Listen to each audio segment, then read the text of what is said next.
Master लिू चिंचैन का प्रश्न paper पढ़ चिंचैन की बहुत तारीफ करते हैं और कहते हैं बैंगनी रंग के 3 पत्ते वाली जड़ी बूटी का इस्तेमाल कर उस दानव से बचा जा सकता है और ड्रैगन सलाइवा के भ्रमित करने वाली शक्ति से भी बचा जा सकता है और इस तरह हम ड्रैगन सलाइवा को भी अपने घर लेके जा सकते हैं आसानी से बिना किसी से युद्ध किए। ये देख मास्टर लिू फिर से कहते हैं कि ये तो एक तीर में 2 निशाने हैं। बहुत बेहतरीन जवाब लिखा इस चिंचैन ने तो, वाह। तभी मास्टर चैन कहते हैं बैंगनी रंग के 3 पत्ते वाली जड़ी बूटी का असर तो बहुत ही कमजोर है, ड्रैगन सलाइवा के भ्रमित शक्तियों से वो कैसे बच सकता है। तभी मास्टर लिू भड़क के मास्टर चैन को कहते हैं तुम्हें क्या पता इसके बारे में, इस जड़ी बूटी में तो अपार क्षमता है और अगर इस जड़ी बूटी को पॉवन गोली के साथ खा लिया गया तो उसका असर दुगना हो जाता है, वो दुगना शक्तिशाली हो जाएगा और जिस भी व्यक्ति ने इसे खाया होगा वो उस दानव का हर एक वार झेलने के काबिल हो जाएगा। तभी छोटे मास्टर कहते हैं कहीं ऐसा तो नहीं चिंचैन के हर एक प्रश्न का जवाब सही हो। तभी मास्टर लिू कहते हैं प्रश्न का जवाब तो सही है पर मेरे से भी बेहतर है। ये देख के बहुत आश्चर्यचकित हो जाते हैं। अब मास्टर लिू दूसरा प्रश्न भी पढ़ते हैं जिसमें चिंचैन ने लिखा है अगर एक जहरीली मकड़ी ने काट लिया हो तो फिर एक मकड़ी के राजा का घास होता है, उसे उस घाव में लगा देना चाहिए। वो घाव जहर को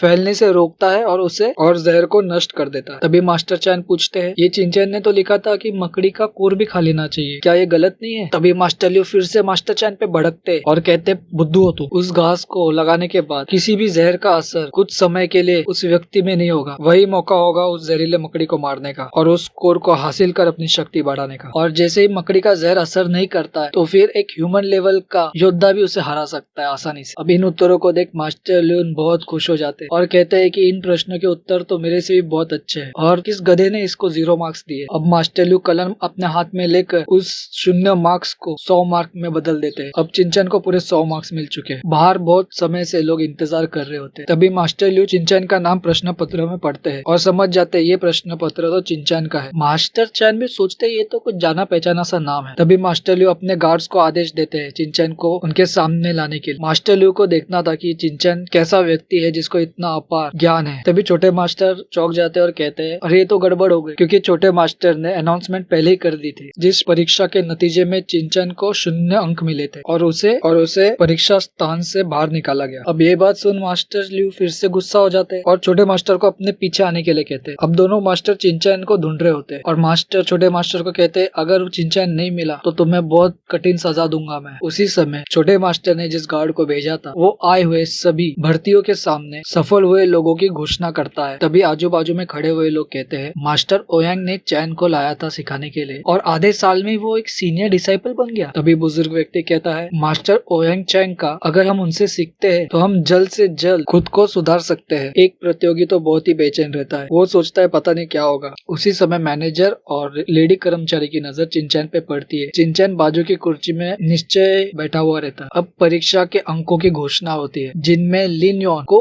90 अंक आए हैं। वो अपना हाथ उठा के कहता है कि हाँ मैं हूँ, जो पूरे 15 बार परीक्षा देने के बाद इस बार सफल हुआ। अब है सुन यान की बारी जिसको 90 अंक मिले हैं। सुन यान भी बहुत खुश हो जाता है एकदम। जू जिंग को भी 90 अंक मिले हैं। झाओ टाओ को तो 91 अंक मिले हैं। झाओ टाओ सिर्फ 25 साल का है और इतने कम उम्र में इस परीक्षा को पास कर पाया, ये कोई साधारण बात नहीं है, ये जरूर कोई असाधारण मनुष्य है। हर कोई यही सोच रहा था कि उसका भविष्य बहुत ही विशाल है। अब ऐसे जीनियस को देख लेडी कर्मचारी भी उसकी तारीफ करती है। अब इतनी सारी तारीफ को सुन उसका सीना बहुत चौड़ा हो जाता है, वो आंखें बंद कर देता है और आजू बाजू देख बहुत खुश होता है। अब जो आखिरी प्रतियोगी है वो है वैंग एन जिसने इस परीक्षा में प्रथम स्थान हासिल किया है, 92 अंक। अब ये खुशखबरी सुन बुजुर्ग व्यक्ति बहुत खुश हो जाता है। वो बोलता है भगवान तुमने मेरी मनोकामना सुन ली, धन्यवाद भगवान धन्यवाद। तभी मैनेजर कहते हैं वैंग तो 30 साल से स्पिल पेविलियन की परीक्षा दे रहा है और लिखित परीक्षा में 5 बार सफल हुआ है, पर अब जब दूसरा पड़ाव आएगा तब पता चलेगा कौन कितने पानी में है और कौन कितने जमीन के ऊपर। बुजुर्ग व्यक्ति इतना खुश था कि वो हाथ जोड़ के खड़ा था तब से। अब गार्ड उन 5 व्यक्ति को कहता है कि 5 भी मेरे साथ